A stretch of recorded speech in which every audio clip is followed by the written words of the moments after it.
Boa noite, meus irmãos. Mais uma vez, é com muita alegria que estamos iniciando a nossa reunião de hoje, dando graças a Deus, nosso Pai, e a Jesus, nosso Mestre, pela oportunidade de estarmos mais uma vez nos encontrando aqui pelo Facebook, pelas redes sociais, da Casa do Caminho de Rio Paranaíba. Estamos agradecidos também à oportunidade de estarmos vivendo este momento juntos, e que possamos viver muitos outros ainda na condição de amigos e irmãos em Cristo. Antes de iniciarmos nossa reunião, vamos fazer algum comentário, algum aviso que diz respeito à nossa próxima Semana Espírita, a terceira Semana Espírita da Casa do Caminho de Rio Paranaíba. E nossa semana será feita no próximo mês de outubro, de 11 a 16 de outubro, e terá como tema fé, esperança e caridade. Acreditamos que esse tema será muito benéfico a todos, pelo momento que passamos. E assim teremos palestrantes e palestras que com certeza nos trarão as três virtudes, pelo menos em muita inspiração. Fiquem ligados, então, na programação que já está sendo divulgada a partir de hoje e está disponível também nas redes sociais de nossa casa. Além disso, gostaríamos também de reforçar o convite para que todos participem conosco da nossa campanha de arrecadação de cestas básicas, que tem sido feita mensalmente e que nós temos lembrado sempre dessa campanha, pois estamos passando por momentos críticos em que há muitas pessoas que necessitam de auxílio, pois temos muitas dificuldades para essas pessoas e sabemos disso, e por isso reforçamos o nosso convite aqui. Caso queiram participar dessa campanha, entre em contato com a nossa casa através do Instagram ou do Facebook, no qual agora estamos transmitindo, e perguntem mais detalhes, pois temos aí uma lista de pelo menos umas 50 famílias para atender. E nosso objetivo é aliviar a dor dos outros, acima de tudo. Portanto, meus irmãos, fica o convite. Quem tiver maiores interesses, nós podemos entrar em contato logo em seguida, pelo Facebook ou pelo Instagram. Ainda na questão de avisos, nós temos na sede física de nossa casa espírita, em frente à sede, que fica localizado no bairro Olhos d'Água, na Rua Manuel dos Reis, número 366 de nossa cidade, nós temos colocado lá um varal solidário, em que as roupas usadas ou novas, sapatos, utensílios domésticos, brinquedos, agasalhos, cobertores, enfim, o que é aquilo que tiver dentro da casa, de nossas casas, e que estiver em condições de uso, e que seja por nós destinado para doação, podemos levar até lá e deixar lá neste varal. É simplesmente deixar um instrumento, a vestimenta pendurado, e naquela região mesmo as pessoas vão se beneficiar muito. Com certeza, será com grande gratidão que receberemos as doações. Fica o convite também para mais esse trabalho solidário. Ainda estamos com nossa casa fechada, mas estamos com nossos corações abertos. E assim, vamos iniciar nossa reunião, fazendo a nossa prece de abertura. Convidamos então a todos que nesse instante permaneçam em estado de elevação de pensamento. Senhor Jesus, Mestre e amigo de todas as horas, aqui agradecemos, Mestre, em primeiro lugar, pela vida, pela família e pelo lar. E agradecemos se ainda estivermos sós, pois sabemos, Senhor, que todas as condições humanas são possibilidades de crescimento. Portanto, Mestre, se nos sentimos sós, acompanha-nos na caminhada. Permita-nos que sejamos capazes de seguir os passos, os nossos próprios passos, de acordo com o seu Evangelho Redentor, com as luzes de sua doutrina que nos envolve e nos acaricia o coração, elevando-nos acima do terra a terra, buscando aquilo que aqui na terra nunca encontraremos, a felicidade plena do Espírito. Mas para isso, Mestre, inspira-nos a nos esforçar cada vez mais no bem, pois sabemos que fora da caridade não há salvação, como nos disse Allan Kardec. E assim, Senhor, façamos da caridade a nossa couraça, a nossa vestimenta padrão de todos os dias. Não a caridade com falsa modéstia, mas sim o amor em movimento, que limpa as chagas, que destrói barreiras de preconceitos, que dizima a fome, que leva água a quem tem sede. Enfim, Senhor, dê-nos a esperança de dias melhores, através do serviço no bem, pois sabemos que não há nenhuma outra redenção que não seja essa. Mestre Jesus, assim sendo, agradecemos mais uma vez o amparo da noite. Que assim seja. Mais uma vez, a quem está chegando agora, quem está acompanhando conosco desde o início, o nosso muito boa noite e que possamos ter em Jesus o nosso modelo e guia de inspiração para os estudos da noite. Nosso tema de hoje está relacionado a uma das passagens que talvez sejam as mais belas que a humanidade já viu. Está dentro do famoso Sermão da Montanha e está relacionado com a introdução do tema que Jesus coloca a toda a humanidade. Naquele momento em que ele se levava ao monte, querendo dizer a toda a multidão que ele estava ali como um irmão maior, começou a falar e, abrindo a sua boca, disse as bem-aventuranças sagradas ao nosso coração. Através dessas bem-aventuranças, ele foi capaz de mover as montanhas de dificuldades de preconceito. Fez a convocação a uma inversão de valores nunca antes vista. E que só hoje, talvez, com o advento do Espírito de Verdade, do Espiritismo, conseguimos entender com plenitude o que este convite veio trazer para os nossos corações. Não veio trazer, talvez, o comodismo, não veio trazer as facilidades, porque o convite é feito não necessariamente para que a gente possa estar sendo privilegiado em alguma coisa, mas o convite foi feito a todos os povos. Por isso, não temos privilégio.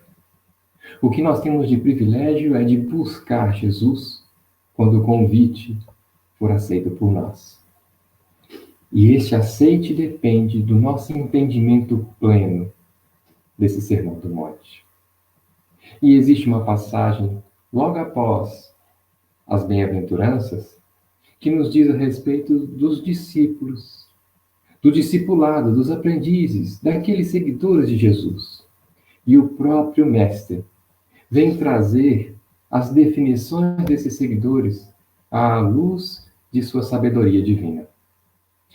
Em determinado momento, mais especificamente tratando aqui do Evangelho de Mateus, no seu capítulo 5, versículo 15, e aí vamos falar também do versículo 14, que é o anterior, e do 16, que vem após ele.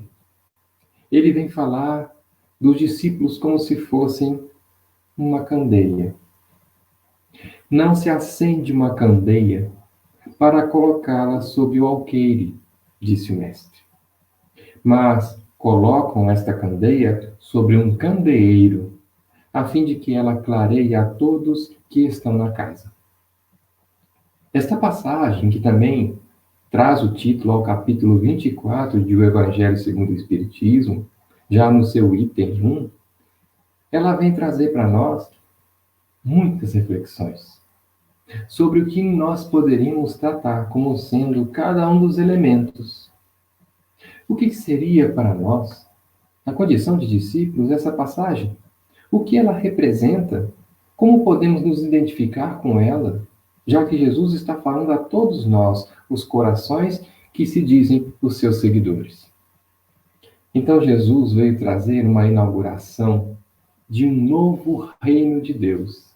Não mais o Deus impiedoso, vingativo, até então conhecido na época, mas o Deus Pai. E ele veio trazer isso nesse próprio sermão, porque logo em seguida à candeia, ele trouxe a ideia de Deus. Brilhe do mesmo modo vossa luz diante dos homens, como a candeia. Brilhe a vossa candeia, a vossa luz da candeia diante dos homens, para que vendo as vossas boas obras, eles, os homens, possam glorificar a Deus, que está nos céus como vosso Pai celestial. E aí Jesus arremata, mostrando que Deus é Pai. Nessa condição, podemos dizer então que somos os mesmos que Jesus é para nós hoje, que somos esses filhos do mesmo Pai. E isso traz para nós um título extremamente importante, o mais importante que poderíamos ter em nossa humanidade. Somos filhos de Deus. Só que para sermos filhos de Deus, precisamos de seguir aquilo que a sua casa divina permite a nós. E para isso, precisamos de estar na condição de diversos instrumentos da boa vontade divina. Um desses instrumentos é a candeia, que Jesus colocou como sendo uma forma de demonstrar, na forma comparativa, o que nós poderíamos ser. Somos como candeias. E dentro dessas candeias nós temos uma luz que deve brilhar. Essa luz deve sair da candeia e levar esclarecimento, levar claridade, levar brilho aos outros, a todos que estão na casa. Para iluminar uma casa na região da Palestina, na época de Jesus, fazendo uma contextualização, nós precisávamos apenas de uma fonte de luz. Como nos diz o Kenneth Bailey, em Jesus sob a ótica, Jesus sob a ótica do Oriente Médio, ele vem dizer que as casas mais simples da época eram construídas com, no máximo, 2 cômodos. Mas muitas casas eram feitas com apenas um cômodo, em que toda a família ali estava reunida e ficava sob o mesmo teto, no mesmo ponto de acomodação. Ali eles viviam, comiam, dormiam, faziam toda a sua convivência. Então, se nós colocamos apenas um ponto de luz sobre este cômodo, ali está a candeia que Jesus mostra. Então, era uma passagem, uma comparação que Jesus faz, de uma forma a beneficiar todos que estavam presentes naquele local. Todo mundo conhecia a candeia. Todo mundo sabia da sua utilidade, que era trazer luz para evitar as trevas, a escuridão da noite.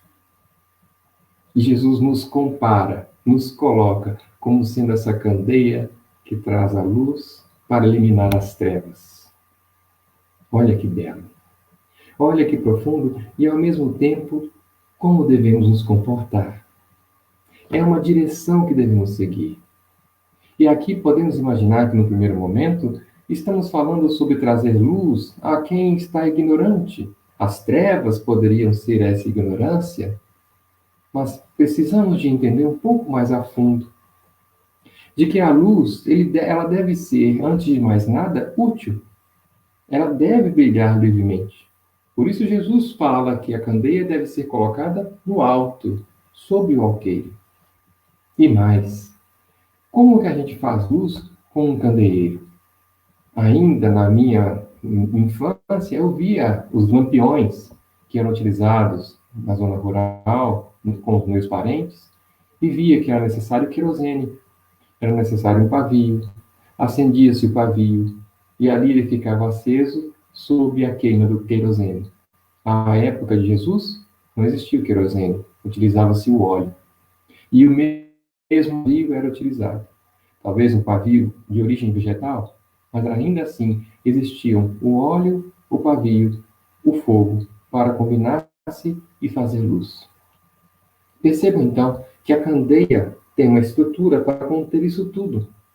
E o que está lá dentro são o que nós devemos também prezar, para termos dentro de nós. Para que a gente possa deixar nossa luz brilhar, precisamos queimar o nosso óleo e acender o nosso pavio. E todos os dois, com o tempo, eles vão se gastando. A luz precisa ser mantida a partir do consumo do óleo e do pavio. Quem são esse óleo e pavio nosso? Podemos representar como sendo o nosso esforço pessoal, a nossa vontade de seguir iluminando, o trabalho árduo para que a gente possa iluminar. Mas aí precisamos saber, que luz é essa? A luz é a representação da verdade. E quando a gente quer entender o que significava a verdade, ficamos às vezes afoitos sem encontrar uma resposta clara. Mas a verdade, ela está dentro de nós. A partir do momento que a gente começa a se educar, a crescer espiritualmente, nós vamos começar a encontrar a verdade. O interessante é que isso já está descrito para nós dentro da codificação, de uma maneira diferente, mas com o mesmo entendimento. Na questão número 18 de O Livro dos Espíritos, pergunta Kardec: penetrará o homem um dia o mistério das coisas que lhe estão ocultas? E a resposta dos Espíritos é: o véu se levanta aos seus olhos, à medida que ele se depura. Então, as coisas vão sendo continuamente renovadas em termos de verdade em nós. Só que a custo de uma depuração própria.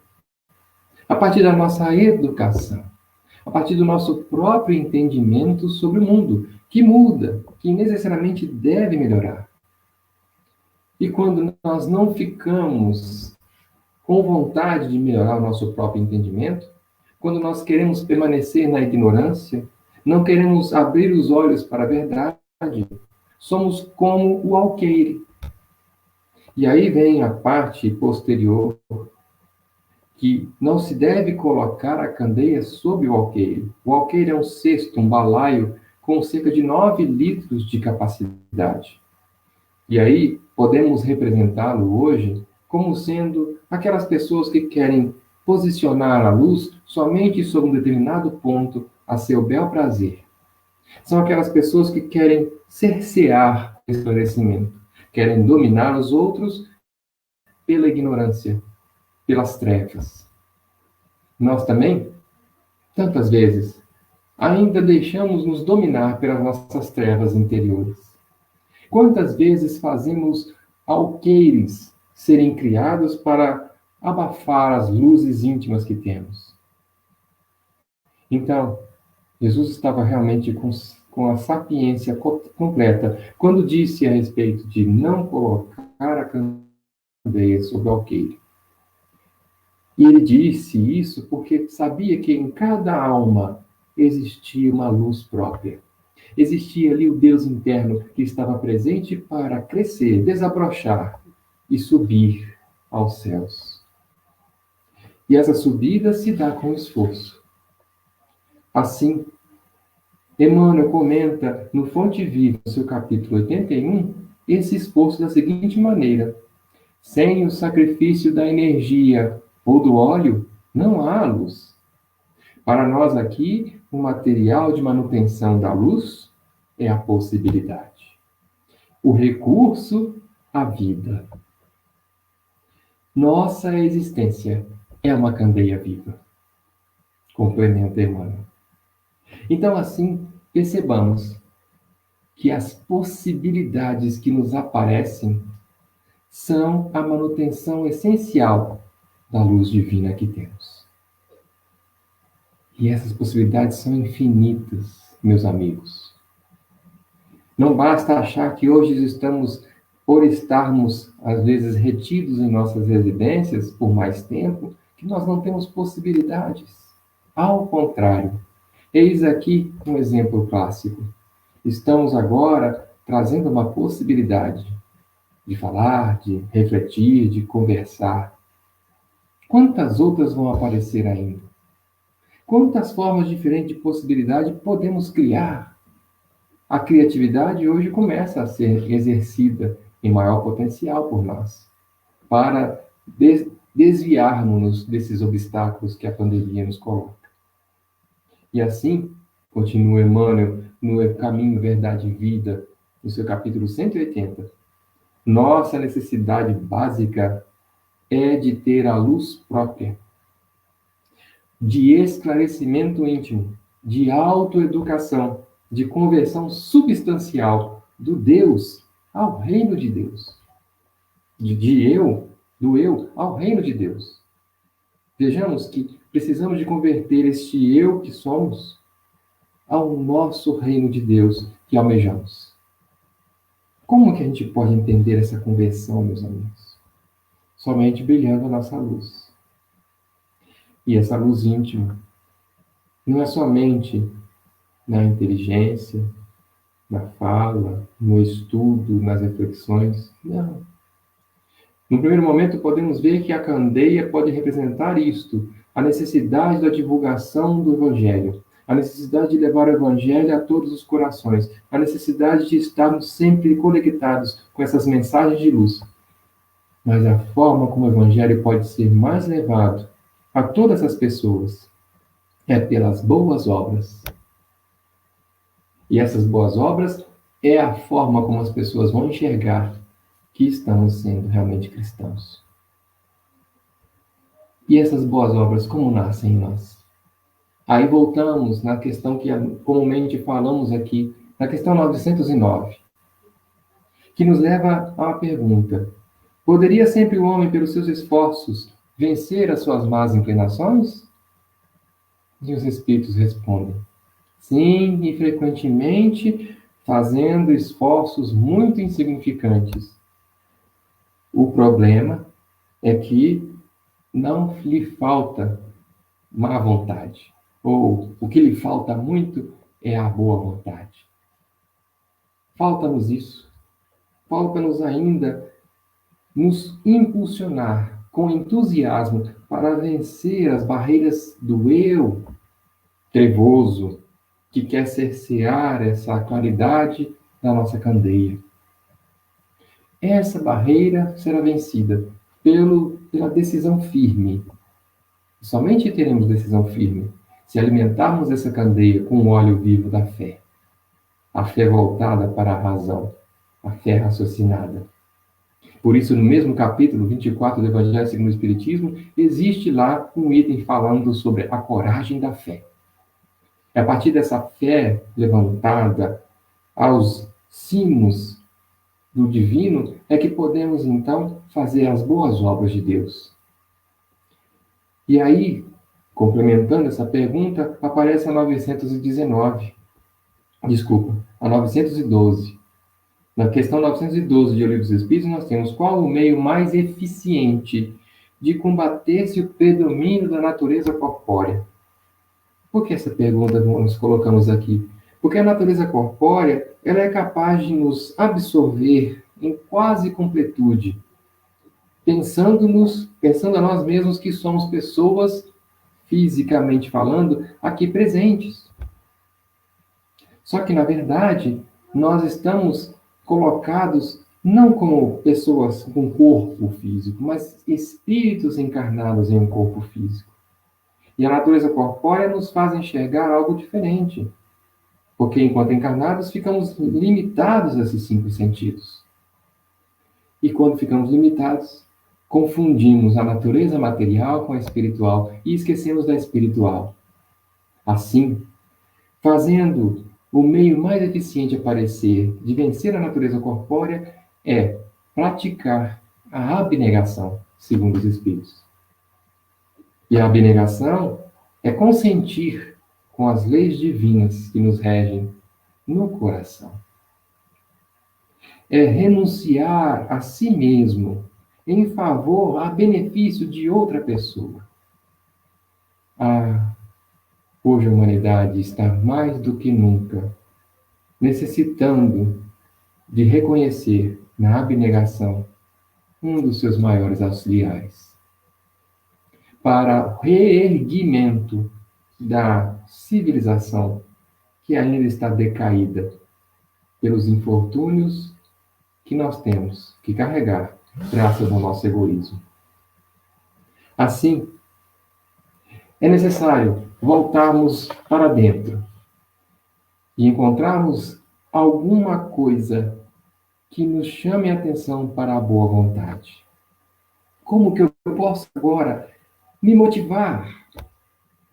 Perceber que posso fazer mais do que faço hoje, sem necessidade de reconhecimento, sem necessidade de nenhum tipo de bajulação, sem atendimento à minha vaidade. Como eu posso fazer isso?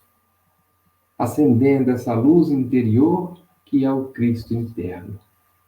Percebendo que amar é o único motivo de viver. E para viver, devemos amar. Assim, brilhar a luz diante dos homens como uma candeia colocada sobre um alqueire é levar adiante as boas obras pelo bom motivo de fazê-las. Simplesmente por querer fazer as boas obras. No mundo ambiental, na área ambiental, fala-se muito na pegada de carbono, na pegada ambiental que deixamos, a marca. E aí, podemos fazer hoje uma comparação muito grosseira e poderíamos perguntar qual é a marca espiritual que queremos deixar em nosso mundo íntimo, não no mundo exterior, porque o mundo exterior não necessita de marca espiritual. Nós é que precisamos dela. Mas qual a marca espiritual que podemos criar dentro de nós? Para perceber que estamos indo num caminho melhor, sendo mais leves conosco mesmos. Somente pelas boas obras. Somente pela prática do bem. Na benevolência para com todos. Na indulgência com as faltas alheias e no perdão das ofensas, como nos diz a questão 868 do Livro dos Espíritos, que fala a respeito da caridade. Podemos perceber, então, que a conversão ao reino de Deus é algo que nos transforma para melhor. Pedro converteu-se ao reino de Deus não foi no momento em que conheceu Jesus. Não foi no momento em que ele ouvia o Sermão da Montanha. Não foi no momento em que ele foi levado ao monte para poder ver a transfiguração do Mestre. Não. Nesses momentos, Pedro ainda não havia se convertido. A conversão se dá na negação.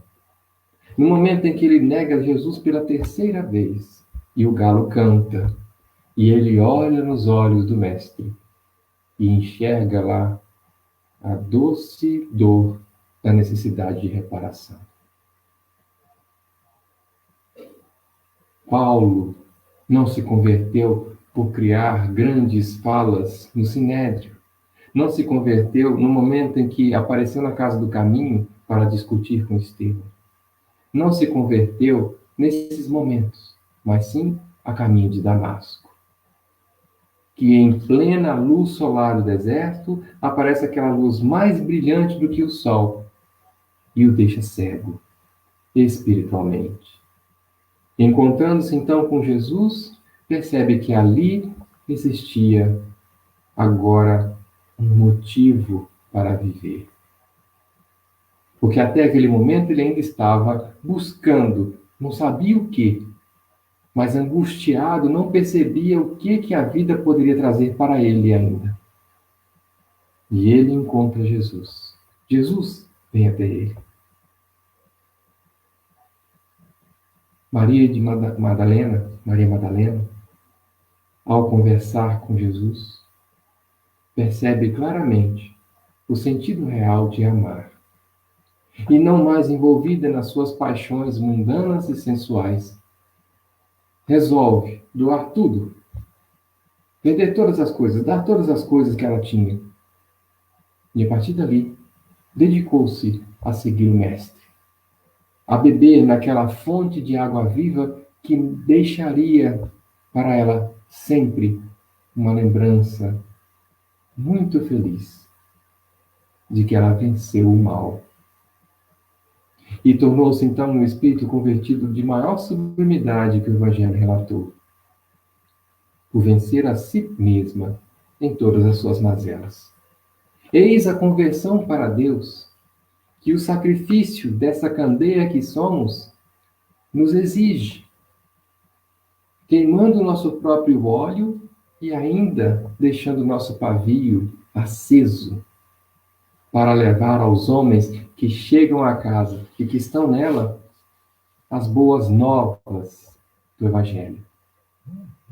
Façamos isso e viveremos, disse Jesus ao fariseu. Amar ao próximo como a si mesmo e a Deus sobre todas as coisas. Mas isso com satisfação íntima do dever cumprido e unicamente com a consciência tranquila. Não para nos glorificar, mas para glorificar a Deus. E vejamos que existe uma passagem, a passagem final da prece de Cáritas, que nos mostra com bastante clareza essa função de sermos candeia de luz viva. Na última parte, diz-nos a prece assim: Deus, dai-nos a força de ajudar o progresso a fim de subirmos até vós. Sejamos candeia colocada no alto do candeeiro. Dai-nos, Deus, a caridade pura. Dai-nos a fé e a razão. Dai-nos a simplicidade. Vejam, nós não vamos ser mais nada além de candeia. A nossa utilidade será a candeia, na sua forma simples.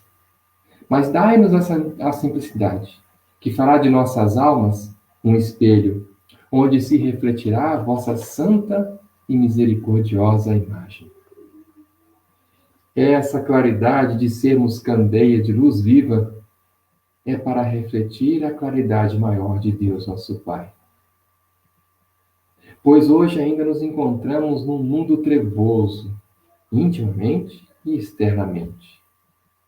E precisamos de fazer a volta por dentro para iluminarmos-nos com esse Evangelho que deve nos tocar. Não devem ser apenas palavras que passam por nós, que ouvimos ou que falamos, mas que devem ser vividas, como nos diz Alcione em Renúncia. E como levar essa luz a todos? Pelas boas obras. Como mostramos, como exemplificamos, como fazemos. Mas se todos ainda não forem tocados, se todos não tiverem o entendimento pleno, e aí nós vamos encontrar várias formas de mostrar estas boas obras. Jesus, o educador por excelência, foi capaz de fazer isso através das parábolas. Porque às vezes a luz, ela é como uma representação da verdade, que clareia todas as coisas ao redor. Só que tem muitas vezes que não queremos ver o que temos intimamente.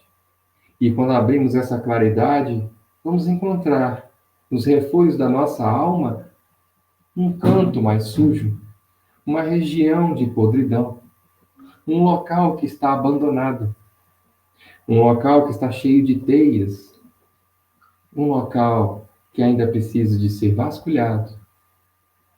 E permitimos a nós mesmos deixar esses locais de lado, pelo egoísmo, pelo medo do desconhecido. Por isso que a questão 919 ela é tão comentada por nós.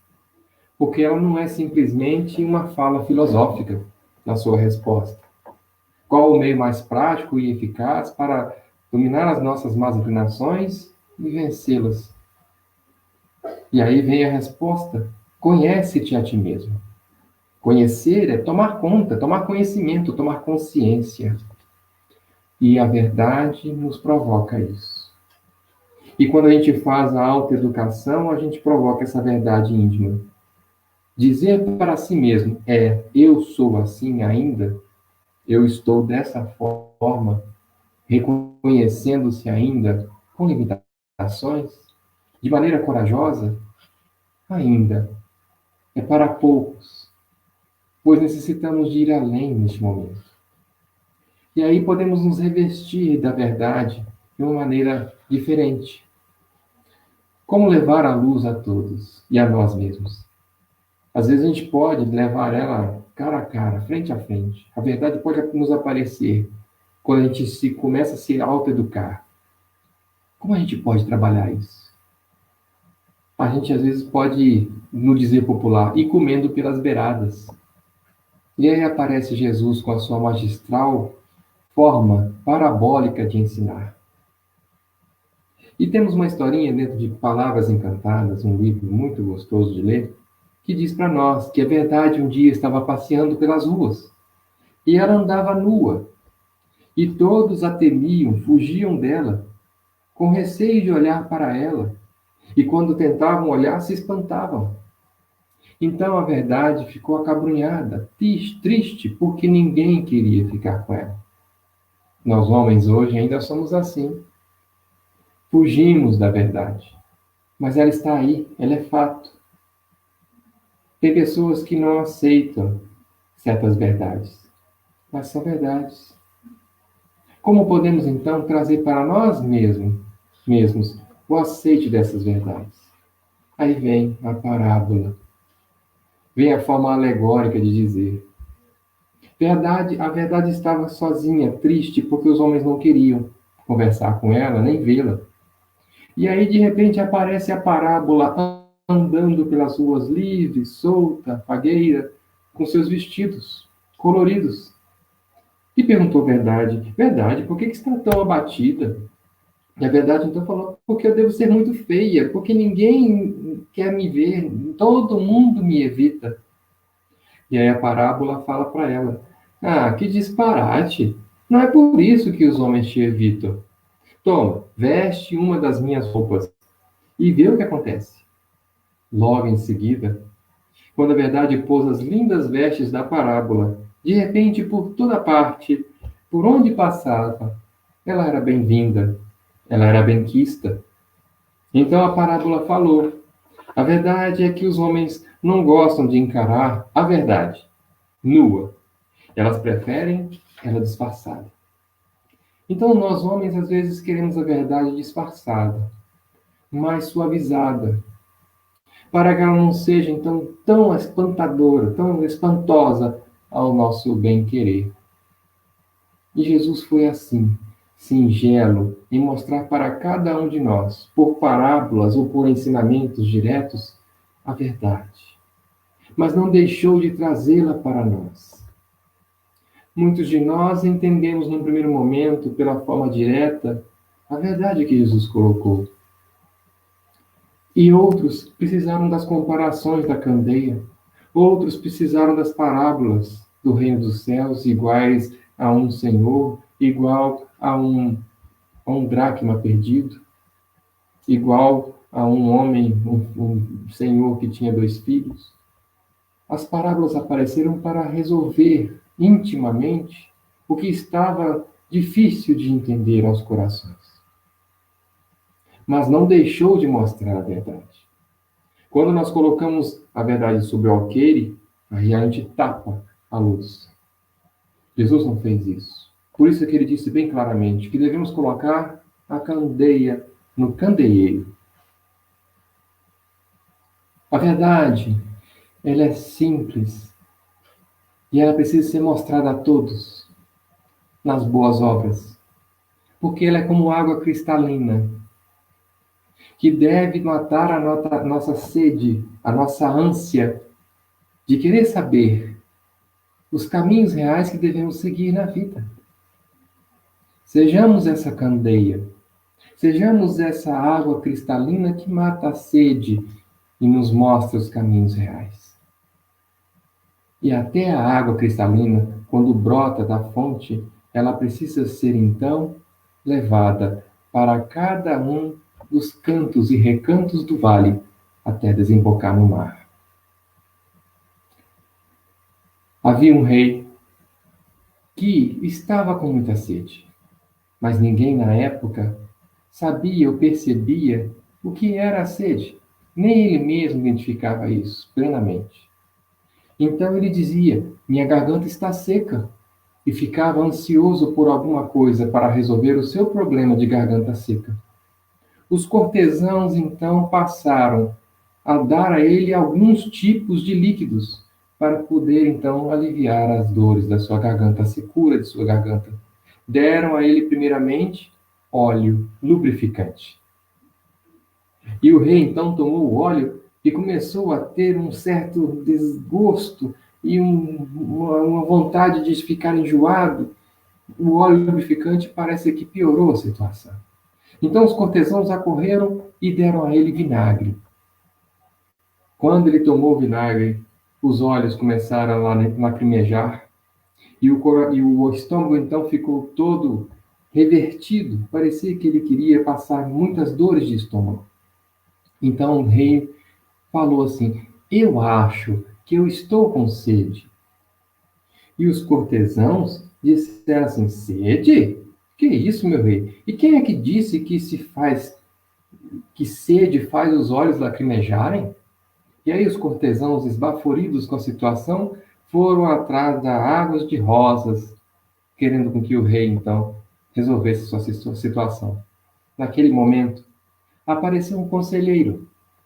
E esse conselheiro trouxe, então, uma ideia. O rei parece que precisa de água, água comum. E os cortesãos, com inveja, falaram: Que? Que é isso que você está dizendo? Água comum?